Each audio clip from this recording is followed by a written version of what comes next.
ntibitoza kubaho ubuzima bw'abana b'Imana, ntibitoza kubaho ubuzima bwejeje. Abisirayeli bavuye muri Egiputa, Imana ibakuje amaboko akomeye, ariko abageze kuri 2 miliyoni bapfiriye mu butayu, usibye abana batarakwiza imyaka 20. Hano nagira ngo muhumve neza, Imana itaratinye itorero ry'imfura ry'abana bayo, yakuje amaboko akomeye, ntabwo izatinya abantu buzuye ingeso mbi bari mu rusengero. Niba Yesu atarihanganiye abantu bacururiza mu rusengero akabasohora akavuga ngo inzu ya data niyo gusengeramo, ntabwo azihanganira, ubwo ndavuga impanda nivuga, ntabwo azihanganira abantu buzuye urusengero bataravutse ubwa kabiri.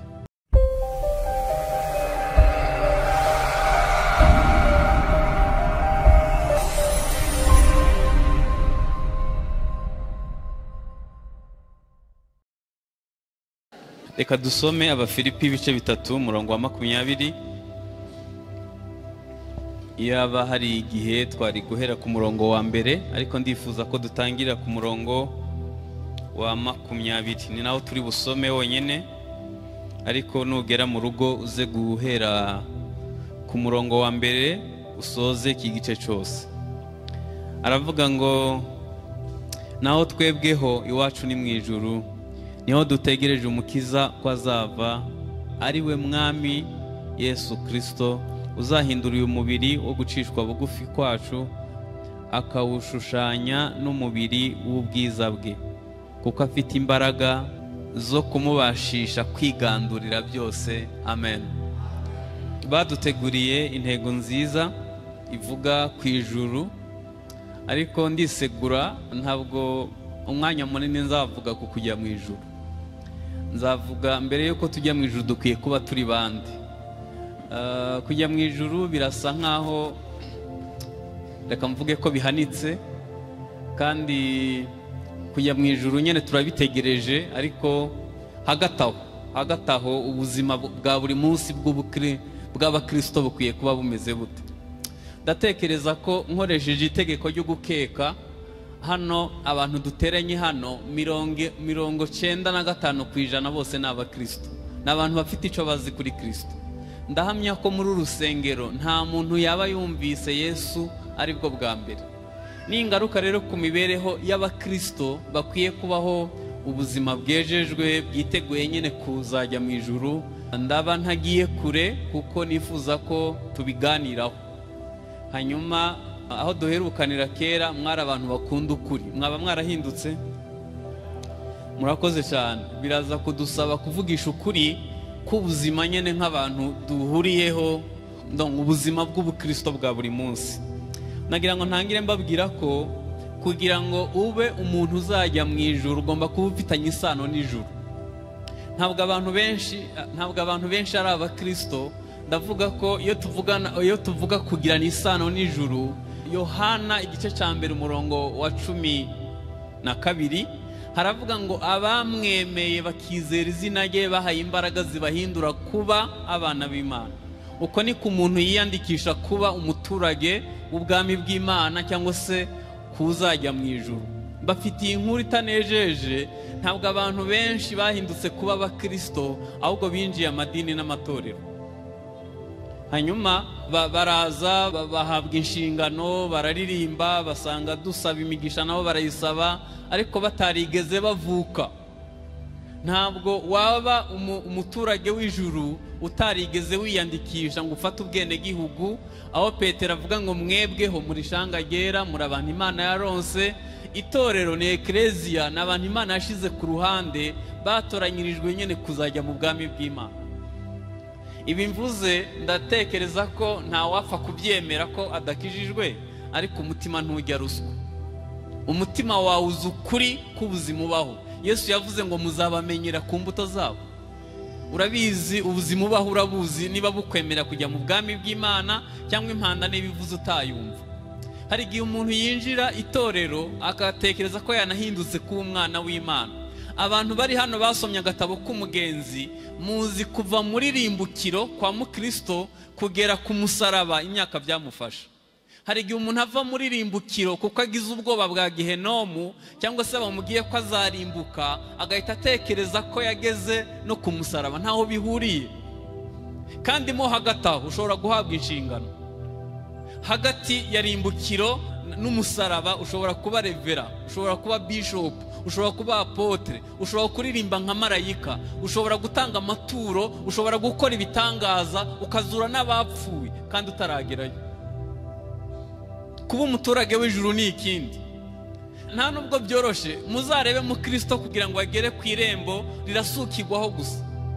Uzi ko yinjiye mu irembo rirasukirwaho aribwo yahuye na musobanuzi. Mwari muzi ko umuntu atangira kumva ibi umuntu atangira kubyumva byibuze iyo yinjiye mu irembo rirasukirwaho, kandi nabwo ntabwo abaragera ku musaraba. Yesu yajyaga yigisha hari abantu 20,000 bagataha batumvise. Kuki? N'abantu batarahabwa ugutwi kumva Imana. Iyo ijambo ry'Imana rivugwa, Yesu yaravuze ngo intama zanjye nizo zumva ijwi ryanjye. Iyo tuvuze ngo twubake urusengero, intama nizo zumva. Iyo tuvuze ngo tuzategura igiterane, abazi umumaro w'igiterane n'abantu bahindutse kuba intama. Abandi ni nko kuvuga igishinwa uri mu Rwanda. Ntibafita uko gutwi kumva. Hari ubwo umuntu ava muri rimbukiro akagira ngo yageze no ku rurembo Siyoni, akagira ngo yageze no ku musaraba. Nyamara mu Kristo muribuka ageze ku musaraba hari ibimenyetso byagaragaje ko yageze ku musaraba. Icyambere ngo yabonye umusaraba ngo atangira kurira arijijwe n'ibyaha bye. Wihanyurira cyangwa wihanyuseka. Umuntu yahishuriwe Kristo agahishurirwa ububi bwe, ntabwo yakwihana seka. Habe n'abagabo b'Abanyafrika, abagabo b'Abanyarwanda cyangwa Abanyafrika n'abantu bazi kumetiriza amarangamutima yabo, nubwo wamukubita ntiyarira. Ariko iyo yahuye n'umusaraba agahishurirwa ico Yesu yakoze, amarira avanga n'ibimyiru kibagirwa kuri umugabo. Yatangiye kurira arijijwe n'ibyaha bye. Nagiye gusura ahantu mpahurira n'umugabo undi mugabo yaje kuhasura, mpahurira n'umuhanuzi. Hanyuma umuhanuzi ahita yataka, murabizi ukuntu biyenze, ahita yataka uwo mugabo, aramubwira ngo Imana inyeretse uri umusambanyi. Aravuga ngo yego ndasambana, mbona ntababaye. Aravuga ati Imana inyeretse warateye umukobwa inda hanyuma muyikura. Muravuga ati twayikuye nko mu cyumweru gishize, nabwo mbona ntahonze mu maso. Aravuga ati kandi Imana inyeretse waragiye mu bapfumu kugira ngo baguhe imiti usambane n'abantu benshi. Aravuga ati nyifite hano mu ikofi, nabwo mbona ntababaye. Mpita ndahaguruka ndasezera. Sinasezeye kuko ari umunyabyaha, nemera ko umuntu wese agira intege nke, ariko nuko adahonga mu maso. Ni umuntu udafite umutima utinya. Buriya Dawidi yari umunyamanyanga, yari umunyamakosa kuruta Sawuli. Iyo urebye ibyaha Dawidi yakoze byari biremereye, ariko ikintu Dawidi yarusha Sawuli ni umutima wihana. Hari ubwo yakiranirwa, Imana ikavuga ati Dawidi ndakwica nguko inyuma y'intama ejo bundi, none reba ibyo ukoze. Agahita abwira Imana ati Imana, mu byaha niho mama yambyariye, naremanywe gukiranirwa. Umuntu nkanjye wamushakiraho gukiranuka, n'ubundi nagerageza. Akongera agakiranirwa bukeye, akabara abantu ngo yirata amaboko. Imana ikavuga ati nguhitishijemo ibihano bitatu, hitemwo kimwe. Akavuga ati umva Mana, ndabyemera nabikoze, nta na kimwe mpisemo kugwa mu maboko yawe, nyicire. Yari afite umutima utinya uhinda umushitsi. Nagira ngo mbarize umuntu mwicanye ngo niki cyakumaza ubwoba gituma ukora icyaha ukiyongeza icya kabiri ukumva udahinda umushitsi. Ujya mu nama igambana ukayisoza ejo ukazasubirayo. Nemera ko ushobora kugira intege nke, ariko ukwiye kuba ufite umutima utinya. Mu Kristo yatangiye kurira arijijwe n'ibyaha bye. Nagira ngo mbabwire ko abakristo benshi bari mu nzu y'Imana, ariko ntabwo bigeze bahishurirwa ico Yesu yakoze ku musaraba. Reka nze mbahe akagero kamwe, sinzi niba nako naba mbivuze neza nk'uko byakagombye kuba bimeze. Mu ndebere, murabizi ko mu mategeko hano mu Rwanda bakuyemo igihano cy'urupfu, murabizi shigeze kubamo. Mu ndebere umuntu yakoze icyaha kimwicisha, dufate kere icyo gihano k'ikiyari, hanyuma bakamufunga, bakazajya kumusomera mu rukiko, bakamubwira ngo ejo bazakumanika, nicyo gihano tugukatiye. Uyu muntu ategereje ko ejo bazamumanika, wamuteguriye ikirori agaseka, hari imyenda myiza wamugurira akishima, wamugabira inzu nziza yo ku mazi hano hepfo akishima. Noneho tumurebe ejo bamusohoye muri gereza, bamuhamagaye mu mazina yombi, agasohoka ahinda umushitsi, azi ko aribwo bwa nyuma arebye izuba. Yagera hanze bakamubwira ngo ntugipfuye, bakubabariye taha iwawe. Yakwishima bingana gute? Iyo urebye abakristo niko twifata. Twari twarakatiwe ibihembo by'ibyaha n'urupfu, impano y'Imana n'ubugingo buhoraho. Yesu yapfuye mu cyimbo cyacu. Ariko iyo urebye ubona abakristo n'abarabikinamwo, edayeri benshi ntibazi n'igihe bakirijwe. N'abantu bakuriye muri Sunday school, abandi bavuka kwa ba pasteri, abandi baje basanga korali ziririmba bararirimba, ntibazi igihe bakiriye Yesu. Ntabwo bigeze bagira agahinda gatera kwiyana kuticuzwa. Ntabwo bigeze bahura na Yesu ku giti cyabo. Mukristo yatangiye kurira arijijwe n'ibyaha bye, agiye kumva yumva umutwaro umuvuye ku bitugu ukorokera mu mva. Haza abagabo batatu, umwe aramubwira ngo amahoro y'Imana abe muri wowe. Kimwe mu bimenyetso bigaragaza ko umuntu yahindutse umuturage w'ijuru, aba yinjiye mu bwami bw'amahoro. Agira amahoro mu mutima, atari uko atunze ibya mirenge, nubwo yaba atunze ibitari byinshi, ariko aba afite amahoro. Agira ibishimbo n'ibirayi akaba afite amahoro, yambara izidakomeye cyane akaba anyuzwe, kuko kubaha Imana iyo gufatanyije no kugira umutima unyuzwe bivamo inyungu nyinshi. Hanyuma undi araza ngo amwambura ubushwambagara, amwambika umwenda mwiza. Iyo wabaye umuturage w'ijuru wiga gukiranuka ku gato n'akanini. Hanyuma barangije ngo bamuha umuzingo w'igitabo, baramubwira ngo niwitondera ibyanditswemo. Hano nagira ngo tubumve neza. Abanyafrika bo munsi y'ubutayu bwa Sahara tubizi mu mutwe, tubizi no mu mpapuro, ariko ntibyigeze bihindura ubuzima bwacu. Biroroshe kwigisha ibintu byiza, tukaririmba ibintu byiza, ariko kuwa mbere atari bwo buzima tubaho. Ibitaragukijije nta wundi muntu byakiza. Muzi ko byoroshe kubwira abantu urukundo ufite uwo wanga. Uzi ko byoroshe kubwira abantu kwihangana waguye. Uzi ko byoroshe kubwira abantu guca bugufi kandi uri ingari. Impamvu ibintu mubona twigisha bidakiza abo tubibwira nuko natwe bitadukijije. Nigeze kubabwira hano rimwe, ndabyibuka Dawidi yagiye ku rugamba kugwana na Goliyati, hanyuma Sawuli amugirira imbabazi. Goliyati yari umugabo ufite metero 3 ujya hejuru, yambaye ikoti ry'ibyuma ripima ibiro 70. Hanyuma igihe cyose yahaguruka agatuka Abisirayeli, bahita bihisha mu myobo. Ubwo buzima bari bawumazemo iminsi 40. Haboneka umwana w'imyaka 16 yitwa Dawidi agiye kubatabara. Noneho Sawuli ngo amugirira imbabazi, aravuga ngo mwana wanjye ntiwigeze uba umusirikare, uriya ni umugwanyi yabigize umwuga, ntabwo byashoboka kugwana na Goliyati. Aramubwira ngo icyo akora. Dawidi ahita muha ubuhamya, aramubwira ngo iyo ndagiye intama za data, hakaza idubu, hakaza n'intare, ndabikubita nkabyambura umwana w'intama. Sawuli asanga mu bakomando bamurinze ntawigeze yica intare.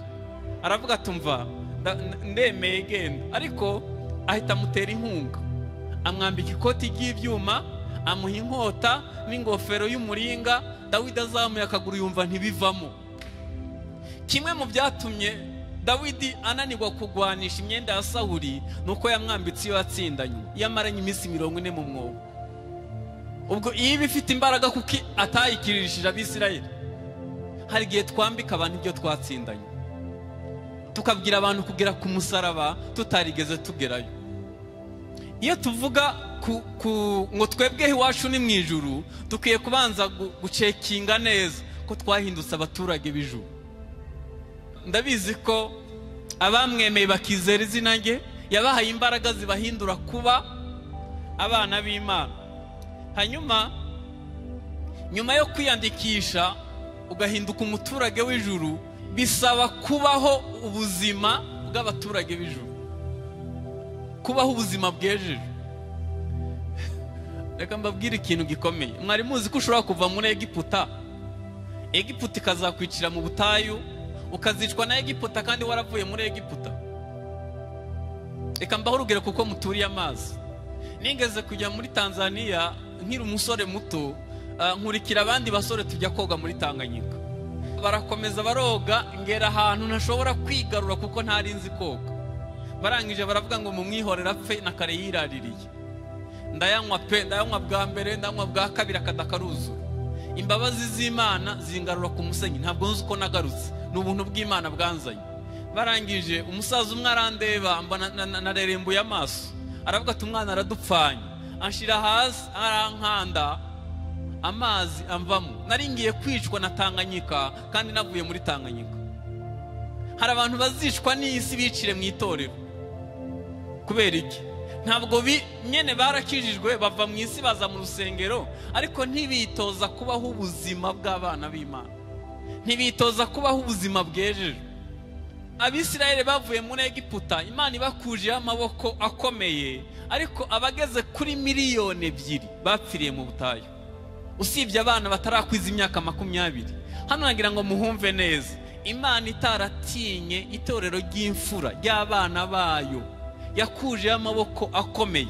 Ntabwo izatinya abantu buzuye ingeso mbi bari mu rusengero. Niba Yesu atarihanganiye abantu bacururiza mu rusengero akabasohora akavuga ngo inzu ya data niyo gusengeramo, ntabwo azihanganira. Ubwo ndavuga impanda nivuga, ntabwo azihanganira abantu buzuye urusengero bataravutse ubwa kabiri. Hano nagira ngo mbabwize ukuri kose kuzuye, Imana ntigaruswa.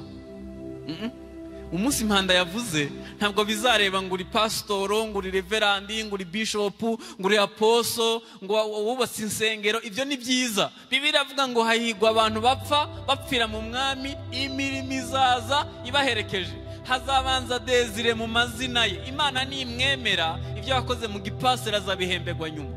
Rimwe na rimwe hari igihe twubaka ku mazina tukanga kubaho ubuzima bwejejwe, tukubaka ku mazina twitwa.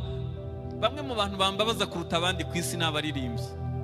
Abaririmbyi n'abadiyakoni barambabaza cyane kuko ntibafite ahantu bihanira. Kubera ko badafite aho bihanira. Reka mbaho urugero. Korale y'abantu 100 yasenze, nta muntu yakwanamiza ngo avuge ngo Imana imbabare nacinye umugabo wanjye, nta wabivuga. Urugo rwasenyuka. Hari uwo murumva mwebwe? Nta muntu yavuga ati Imana imbabarire buriya nacinye umugabo wanjye cyangwa se umugore wanjye, nta wabivuga. Nta wavuga ati nyewe ndi umukobwa nabaswe no kwikinisha, ararambagizwa, nta watinyuka kubivuga. Hanyuma mu rusengero nabwo baba barakubwiye ngo urera. Nubwo wakwigisha nka marayika, nta muririmbyi yahaguruka kwihana kuko bazi ko bera. None uyu muntu niyihanira mu cumba, ntiyihanira mu rusengero, ntafite umubyeyi wo mu mwuka, ntagira pasiteri we, impanda nivuga azabigenza ate? Hanyuma si urupfu ruje. Hahigwa abantu bapfapfira mu mwami, imirimo izaza ibaherekeje. Hari abandi rero bitwa abadiyakoni bo no kujya hejuru yaho, twe tuzi ko twungirije Imana, turi hafi y'Imana, twagezeyo. Nyamara tutitonze, umunsi impanda yavuze ntabwo bazareba amazina, kandi impanda ya twese itaravuga ngo tugende, iyange yabiravuze. Inaha ntabwo mushingurara, iyange yabiravuze nkagenda. Kandi uwo munsi ntabwo mfite abahungu 2 beza n'umudamu, ntabwo tuzajyana. Uko navuye mu nda ya mama ngenyene niko nzava mu isi ngenyene, mpagarara imbere y'idacugwa kibera, imbaza ubuzima nabayeho, niba bwari ubuzima bw'abaturage b'ijuru cyangwa narasa n'abisi. Hano nta mahitamo dufite. Kwezwa ni inyungu zanjye. Sinezwa kugira ngo nezeze undi muntu wari we wese, ngomba kubaho ubuzima bwejejwe. Kugira ngo ugirane isano n'ijuru, abantu batuzaniye ubutumwa bwiza barakoze cyane, ariko batubwiye ibituzuye. Nge maze imyaka 32 ndi umukristo w'Pantekote, ariko batubwira kwihana kuva ku wa mbere kugera ku cyumweru. Iyo myaka yose maze batubwira kwihana gusa. Hirya yo kwihana hakurikiraho iki?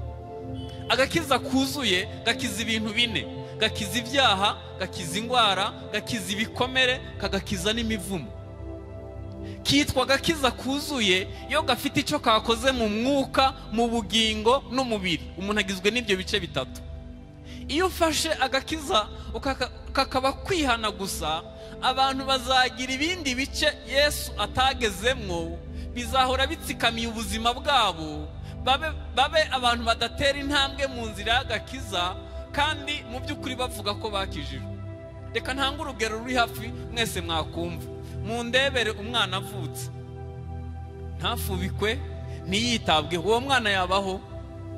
Nyine yaravutse, ariko kuba atarakorewe ibikurikira kugira ngo abe umwana yuzuye, niyo mpamvu bashishikariza ababyeyi kwita ku mwana byibuze kugera ku myaka 5. Hari ibintu iyo utabibonye muri iyo myaka bitazagaruka mu buzima. Uzi ibintu bizakubaho, nyine uzakura ariko utarabonye ibikwiriye, amaso azapfa mbere, uzagira uruhara rudateganyijwe, amagufa azaba adakomeye, uzakwiza imyaka 50 umeze nk'ufite imyaka 70. Kubera iki? Hari ibintu wabuze uri umwana muto. No mu mwuka niko bigenda. Iyo kijijwe ntubone agakiza nikagere mu bice bikurikiraho, gukomeze kwitabwaho, uzaba umukristo gushwa n'ubusa. Iyo amagambo aje niwe wa mbere atwara. Iyo bavuze ngo gutanga icya 10 ntaho byanditse, uhita ubifata. Iyo haje ubuntu butangaje buragutwara, turaza kubigarukaho. Kubera iki? Hari ibyangombwa wabuze bituma umuntu abaho ubuzima bwejeje. Kuba twarakijijwe ni byiza, ariko tubaho ubuhe buzima? Agakiza kageze mu bice byose bigize umuntu, mu mwuka, mu bugingo n'umubiri. Hanyuma ikindi, iyo ubaho ubwo buzima bukuremamo ibyiringiro. Kwizera, iyo umuntu abaho yizera, bigera igihe bigahinduka ibyiringiro. Aho Bibiliya ivuga ngo hahiga umuntu yizera Uwiteka akamubera ibyiringiro, azahwana nubwo amapfa yacana, ntaco byamutwara, kuko yagiye akura, bigera igihe ibyo yizera n'ibintu byahindutse ubuzima. Ntabwo agushwa n'ibibonetse byose, hari ubuzima abaho. Yatangiye yizera Kristo kugira ngo ababarirwe ibyaha, yizera Kristo kugira ngo akizwe, ariko bigera igihe bihinduka ibyiringiro. Nk'uko utatandukanya iyo umuntu anyweye amazi, nyuma y'igihe gito ntabwo amazi aba yivanze n'amaraso, byose byahindutse ikintu kimwe. Wakubwira ngo ugarura amazi uko yari ameze, reka ntanga urugero mwakumva byibuze. Iyo umuntu agiye gucumba ubugari, agafata amazi akavanga n'ifu, bigahinduka ubugari nyine. Nubwo waba uvuye kwiga muri Harvard, akakubwira ngo subiza amazi uko yari ari n'ifu uko yari imeze, warinda upfa utabishoboye. Ubwo nibwo buzima bw'abakristo. Bigera igihe bigahinduka ibyiringiro, bigahinduka ubuzima.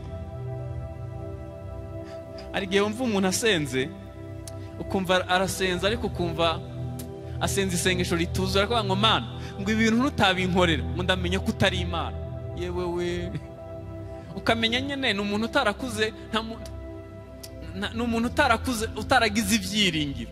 Reka nifashishe ijambo mwakumva mu isengesho rya Data wa twese. Haravuga ngo Data wa twese uri mu ijuru, izina ryawe ryubahwe, ubwami bwawe buze. Hanyuma n'ibyo ushaka n'ibindi byakurikiyeho. Nyuma y'uko Imana ikubyara ikakubera so, hakurikiraho kubaho ubuzima buyubaha. Nyuma yo kubaho ubuzima buyubaha, hakurikizaho kwamamaza ubwami bwayo.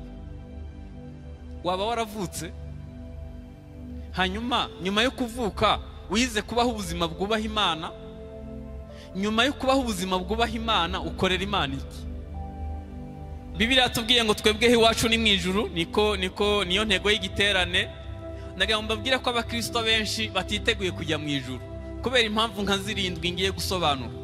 Ejo nimbona umwanya nzababwira ibimenyetso 10 bigaragaza kugaruka kwa Yesu, ariko uyu munsi ndashaka kuvuga ibintu nka 7 bigaragaza ko abantu benshi batiteguye kujya mu ijuru. Impamvu ya mbere igaragaza ko tutiteguye nuko kimwe mu bizatwara abantu mu ijuru ari umwuka wera. Umwuka wera ni marene, yaje gutegura itorero, arageza. Nuko nta nubwo tuzi uko dukwiriye gusenga, aradusengera, atunihira iminiho. Marene abereyeho gutunganya itorero. Sinakijijwe kera, nakijijwe mu minsi ishize muri 87. Igihe nakizwa, abakristo 80% mu rusengero bose bari buzuye umwuka wera. none tugeze mu myaka umuntu avuga mu ndimi bakamureba nk'aho wagira ngo akoze ikosa, kandi turi itorero ry'umwuka. Ngewe nahoze numva indirimbo nziza muririmba, numva ni nziza ariko nababaye, kuko niba indirimbo nziza zimeze nk'izo muririmba muziririmba ababana n'ubumuga ntibakire, hari ikibazo mufite namwe mutazi. Mufite texte zanditse neza pe zirimo ubuhanga, ariko igikiza abantu si indirimbo turirimba, si n'amagambo twigisha, ni umwuka ubiherekeje.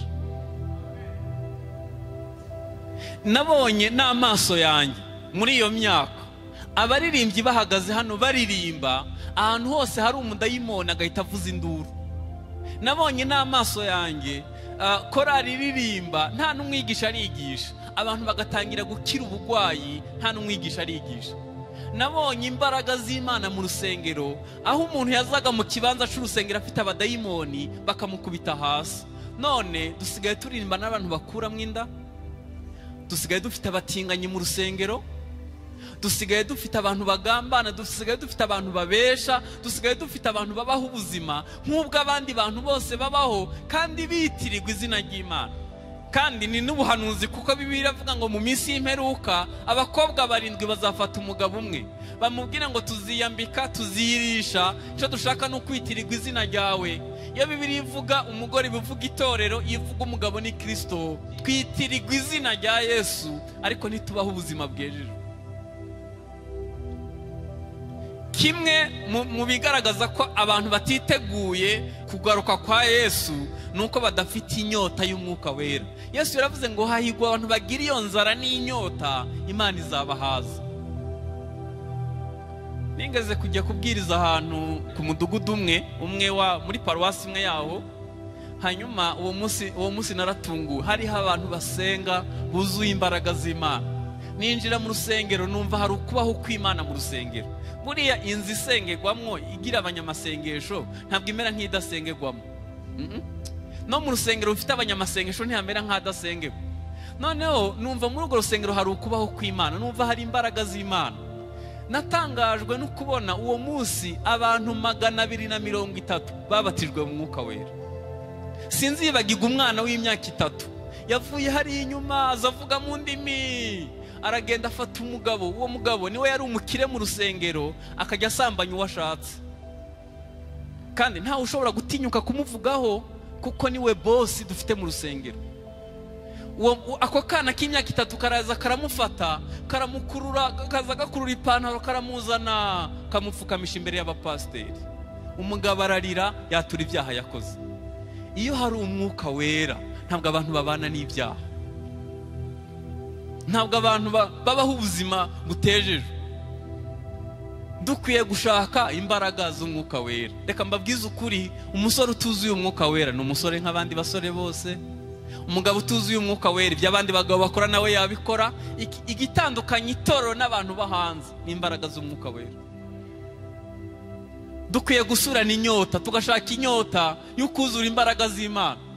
Erega iyo tuvuga iyo itorero ryuzuye imbaraga baba barimo kumera amababa azabagurura. Nta nubwo Yesu azagaruka ku isi, azahagarara ku bicu avuze, marayika avuze impanda n'akamo ka marayika mukuru. Abafite umwuka wera bazazamuka bamusange mu kirere, bakomezanye mu bwami bw'Imana. Uwo munsi amatorero azaterana kandi azaba yuzuye. Kubera iki? Bibiliya ivuga ngo abahamagawe ni benshi ariko abatoranijwe ni bake. Kuzura umwuka wera ni ikintu cy'ingenzi ku banyetorero. Igihe cyose hari ububyutse haba hari imbaraga z'umwuka wera, kandi iyo icyo gicaniro cy'umwuka wera cyaka, ibyaha birahunga.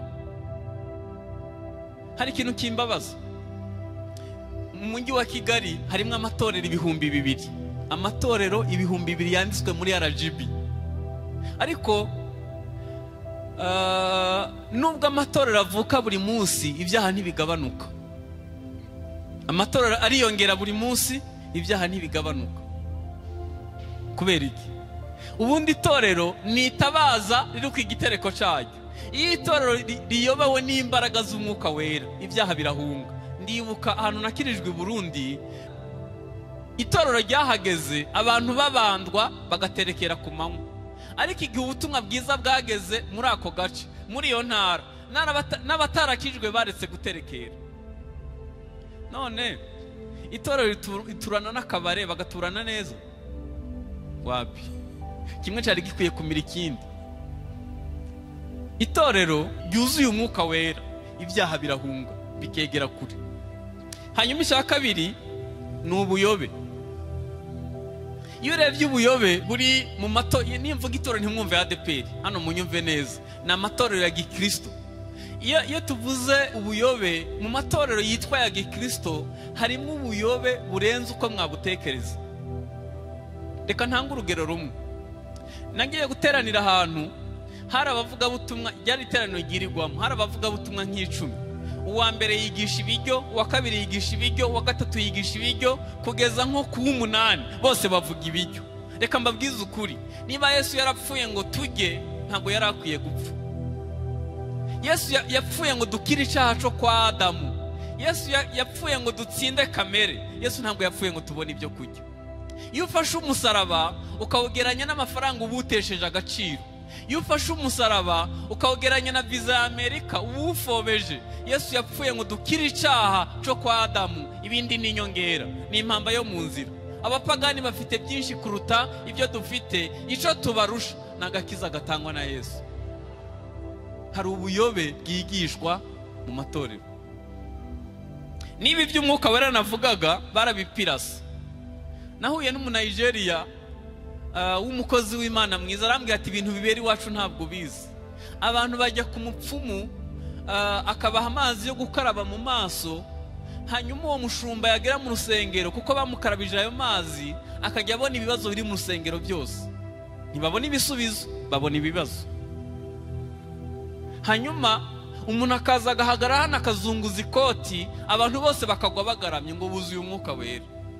Ntabwo ari uko buzura umwuka wera. Wapi, abo nabonye bawuzura ntabwo ari uko bawuzura, bagenda babipirata. Nagiye muri Isirayeli, tugira kampani ijyana abantu muri Isirayeli, ababishaka muzaze tugende. Hanyuma twaguze amavuta y'amadolari 20, abantu twajyanye twese, amadolari 20, amavuta yerayo. Umushumba araseka arambwira ngo Desire, ngo aya mavuta nguze nzayaguramwo inzu, nzayaguramwo imodoka, nzakuramwo itike ingarura. Ndamaze uzabigenza ute? Aravuga ati ngiye kubabwira ko abakristo banjye nazanye amavuta yirukana inyatsi, yirukana imikoshi, yirukana karanda. Hanyuma birumvikana kugira ngo musige azabanza kumpereza. Ko yaje Kigali akabikora, ni ukuri inzu yarayiguze, n'imodoka yarayiguze. Reka nkubwize ukuri, ndabizi ko harimo bamwe muri twe bajyayo aho bayisiga, nubwo bagusiga ingunguru y'amavuta yerayo, udapfanye na Yesu ngo uzukane nawe, nta mpinduka izigera iba. Nigeze kujya mu rusengero rumwe, umushumba umwe arazabesha abantu, yazanye imyeyo, imikubuzo. Aravuga ngo nazanye imikubuzo ikubura inyatsi, ikubura amadeni, ikubura ubushomeri. Buri mukubuzo ni 50,000, ko bayiguze igashira bakajya kuzana indi. Nyana abantu kuko batagikunda ukuri, bakunda bababesha. Umuntu araguhanurira agahita gusaba n'icacumi kuko yaguhanuriye, akagusaba n'ituro ry'ishimwe. Si umushumba, si nta torero agira kuko gusa hanura, kandi ndabizi ko muyatangaye. Nahuye n'umwana w'umukobwa ariho ararira, arambwira ngo pastor, ngo wangurije 50,000. Ndamubaza yiki? Arambwira ngo nahuye n'umuhanuzi, arambwira ngo mfite inzingo 5, kandi buri ruzingo arunkuriraho 10,000. Ndamubaza amafaranga angana ngacyo wigeze uyatura mu rusengero? Ngavuga ati reka njye kwizinguza, urabona ndakuze. Murajya kwizinguza koko?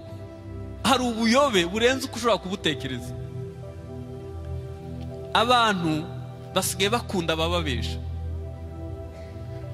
Hanyuma ikindi kintu gitsikamiye abantu bakaba batiteguye kugaruka kwa Yesu ni imibabaro. Afete abantu bateguye intego barakoze, ariko muzagerageze gutandukanya ijuru no kwiyahura. Iyo umuntu, murabona muri iki gihe hari umwuka wo kwiyahura mwinshi, ku buryo iyo umuntu yababaye cyane ahita yumva gupfa ari byo byiza. Hanyuma se ibyo bibazo ubisigiye nde? hanyuma wowe nupfa ugahunga ibibazo abandi ubisizemo. Ni byiza ko impanda izavuga tukajya mu ijuru, ariko uzava mu isi warakoreye Imana iki? Uzave mu isi uremba uti ibintu byose Imana yakuremeye gukora byose warabikoze. Ntuzapfe gupfa gusa, ahubwo uzapfe uvuga ngo meze nk'ibisukwa ku gicaniro, nagwanye intambara nziza, narinze ibyo kwizerwa, mbike ikamba ry'ubugingo. Nkawe upfuye niki twakuvugaho? Nuko yari abakristo b'iwanjye nyandeba nkibaza nk'uyapfuye, nzavuga ngo yita ku mfubyi n'abapfakazi, nzavuga ngo yakunda inzu y'Imana, nzavuga ngo yarakiranukaga. Nuko yari abantu bafite ico nzavugaho. Gupfa ni byiza. Yesu yapfuye ku myaka 33, ariko apfa avuze ngo ibyo gucungura abantu bose ndabirangije. Iby'Imana yakuremeye gukora uzapfa warabirangije. Impanda izavuga, hari abantu bamwe bazahagarara imbere y'Imana bafite isoni, kuko batigeze bamenya ico baremewe kandi batabashije no kugikora. Buriya ahantu hakize kuruta ahandi ni kwirimbi. Reka nisobanura. Muzi impamvu kwirimbi hakize? Nuko abantu bapfana amaproje atashizwe mu bikorwa. Hari ahantu huzuye ubwenge buruta uko mwabutekereza. Imigambi bari bafite yose barayipfanye, barayibahambana. Ikibabaje rero, n'iki Imana yakuremeye ushobora kugipfana utaragikoze. Nigeze numva umuvugabutumwa umwe yigisha aduha akagero k'umuntu yagiye muri misiyo y'akazi ariko akunda ibiryo. Ageze mu ndege bamuha ibiryo, inama igiye gutangira bamuha ibiryo na saa sita na nimugoroba. Agarutse baramanza ati tubwire uko inama yagenze. Avuga ati twabaye tukigera mu ndege baduha ibiryo, inama igiye gutangira baduha ibiryo, na saa sita ibiryo, na saa 9 na nijoro ibiryo. Avuga ati hanyuma murangije kuyavuga ati hirya yo kujya twarariye. Dufite abantu batigeze bakora imirimo myiza Imana yabaremeye, bazatanga raporo y'ibyo kujya. Mwijuru ntabwo bazakubaza ngo wabyaye abana bangahe, ntabwo bazakubaza ngo wari ufite amafaranga angahe kuri konti. Bazakubaza ngo wejejwe n'amaraso ya Yesu. Icya kabiri, wakoreye Imana ikuri mwiza. Imibabaro abantu barimo yarabatsikamiye, bagahora bumva bapfuye baba baruhutse, ariko batiteguye kubaho ku bwa Kristo. Reka mbivuge mu magambo mwakumva. Raporo y'umwaka ushize igaragaza ko mu miryango muri famiye, mu miryango y'Abanyarwanda 12% babana n'ihungabana kubera ibikomere byo mu miryango. Abana bavukiye mu ngo z'abantu bagwana, barimwe amakimbirane, badakundana, 12% babana n'ihungabana. Hanyuma abarokotse jenoside yakorewe Abatutsi 36% babana n'ihungabana. Ibikomere byabo biracari bibisi. Hanyuma 56% ni mu gihugu hose babana n'agahinda gakabije, depression. Ubwo iyo niyo realite y'ubuzima tubaho. Kandi abo nibo baririmbyi, nibo bashumba, nibo bavuga butumwa, nibo bashaka, nibo bubaka ingo. Abo bantu babaho ubwo buzima. Iyo mibabaro irazi kadutsikamira. Uzi gushaka umugabo, uzi kushatsa umugabo uzaruhukiraho, agasimbura abasaza bawe, agasimbura papa wawe, ugahita ushaka umugabo aseka ari uko yibagiwe. Uzi kubana n'umuntu useka ku mibare. Uzi ko umugabo w'umunyafrika asohokana 50,000 mu mufuka, mu rugo yahasize 5 kandi hari abantu 8, ukaba utemerewe kumubaza 50 ico yakojeje, wagataha baza raporo y'5,000, agashaka ko avamwe inyama n'ifiriti n'icaye c'amata. Muzandebere isaha nziza iba yambaye umugabo, telefone nziza ni y'umugabo, costume nziza ni y'umugabo, urukweto rwiza n'ubw'umugabo, umukandara mwiza n'uw'umugabo, rinete nziza ni z'umugabo. Amafaranga agura imyenda y'umugabo uyahaye umudamu ntiyabona hatahana imyenda, yatahana myinshi pe, kuko ibintu by'abagabo birahenda. Noneho bikagera igihe bigasa nk'aho abagabo twasonewe gukora amakosa amwe namwe. Hanyuma s'abadamu, uzi gushaka umudamu yigwanyeho umunyamahane, uvugira muri salo no mu gikoni no muri koridoro no mu gikari, ubera hose icyarimwe. Kubera yadevelopye umujinya, yigwanyeho kubera imibabaro myinshi. Wambwira ko wafashwe ku ngufu ukambwira ko ntaco byagutwaye. nubwo tubirenzaho igisirimba, tukabirenzaho ana kera. Ndashimira leta y'ubumwe kabisa, hari amazina batacemera ko bita abana, ariko abarokore bahita babihimbamo indirimbo. Uzagenda ubisimbuka, uzagenda ubabanaho, bazajya bagucukura imvi Imana izisibe. Uwo munsi tuzemeza badupingaga. Afite indirimbo nyinshi ntabwo ari gospel, ni ibikomere bahimba. Kandi kuko abanyafrika tubihuje, iyo bahimbye ibyo bikomere bakabidusukamo, tubisamira hejuru, tukabyita iyobokamana ari ibikomere gusa. Mwibuke ko umuco wacu nawe utatwemera kuvugisha ukuri. Umuntu aguhisha ko kwanga, ukamuhisha ko ubizi. Umurenzaho wera ibijumba, imfura ishenjagira ishira, singe wahera. Abo nibo turi bo. Ukabana n'umuntu mwangana, mugasangira igaburo ryera, mukabana mutemeranywa, kandi mugahurira mu rusengero, bikaba ari ntaco bitwaye, bigahinduka ubuzima. Imibabaro y'abantu babamo irabatsikamira, ikabibagiza ijuru, ikabibagiza ubwami bw'Imana. Ibyo wanyuzemwo ntabwo umubabaro wose kuri nyirawo ni umubabaro. Abantu benshi barahungabanye, uzabireba abantu bagiye kwiyarurira kuri bife, nibwo uzamenya amateka bibitseho. Umuntu apakira ikirunga, isosi ikagenda imeneka ku nkweto, ukibaza nibwo bwa mbere abonye ibiryo. Ni wabarajya ahubwo afite ikirarane mu mutwe.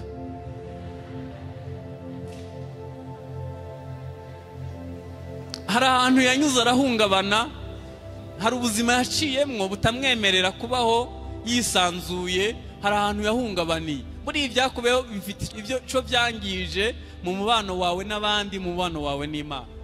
Imibabaro y'abantu ishobora gutuma babaho batiteguye kugaruka kwa Yesu. Umuntu utaragize urukundo rwa papa, byamukomerera gusenga ngo data wa twese uri mu ijuru, ahita yumva Imana ari igikoko nkasa. Ntazi papa icyo bivuze, ntazi uburyohe bw'umubyeyi, ntabizi. Buriya n'ibyaha byinshi abantu bakora babikoreshwa n'amarangamutima akomeretse.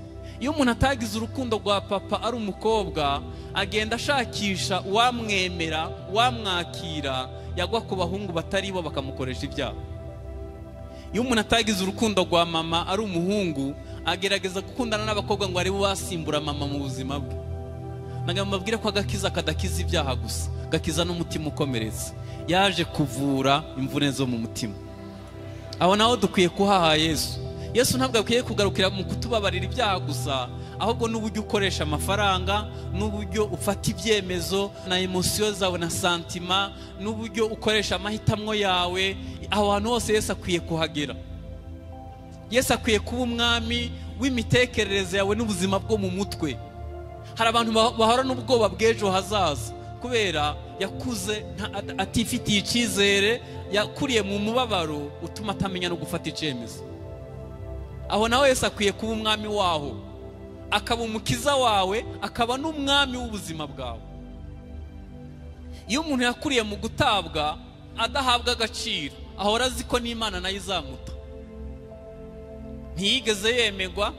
Muzandebera ukuntu hari abantu biyanga, muzandebera abakobwa bagufi, abenshi bambara inkweto ndende. Kubera iki? Afite ikibazo ko ari mugufi, byaramuhungabanije, agahora yimanitse.